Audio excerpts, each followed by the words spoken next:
Welcome back to Project 613. Today we learn one more mitzvah on the subject of the levirate marriage, which we've been discussing in the previous days. And that is the situation that the Torah describes in which a man dies and he leaves his wife childless, in which the Torah instructs and gives a mitzvah to the brother of the deceased man to marry his sister-in-law, to marry his brother's widow. That mitzvah we learned is called yibum. We also learned that in the event that the brother of the deceased does not want to marry his brother's widow, they then have to perform another mitzvah called chalitza, which serves to sever the bond that's created between them, and that allows the widow to go and marry any other man. That was called chalitza. Today we learn another mitzvah, and that is a negative commandment, a prohibition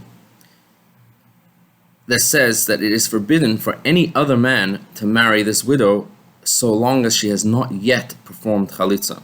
In other words, in the event that the brother of the deceased does not want to get married to her and they opt for the option of chalitza, then so long as the chalitza ceremony has not yet been performed, it is a violation for any other man to marry this woman. In the words of the Torah, lo tiyeh eshet hamet hachutza leish zar. The wife of the deceased man may not marry anyone else apart from her husband's brother. And that is so long as her husband's brother has not performed chalitza. If she doesn't want to marry her husband's brother, as we learned, she could perform chalitza, and after that ceremony, then she is free to marry any other man. But so long as that ceremony did not take place, it would be a violation for any other man to marry her.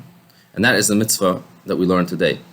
Now, one interesting law that pertains to this mitzvah is that it is only necessary and all of these mitzvot of yibum or chalitza, or the violation for any other man to marry this woman so long as the chalitza did not take place, only apply in the event that it would be technically permissible for the brother of the deceased man to marry his brother's widow.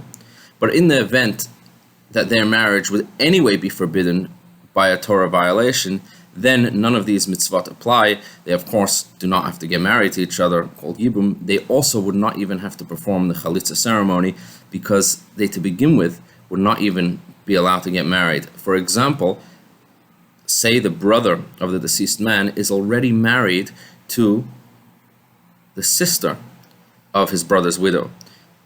In such a case, since the Torah forbids a man from marrying two sisters, then therefore, once his brother died, he has no obligation to marry his brother's widow, and therefore, in order to permit her to marry any other man, he would not have to perform chalitza. Rather, she would, to begin with, be free to marry any other man without any ceremony whatsoever. Have a wonderful, wonderful day.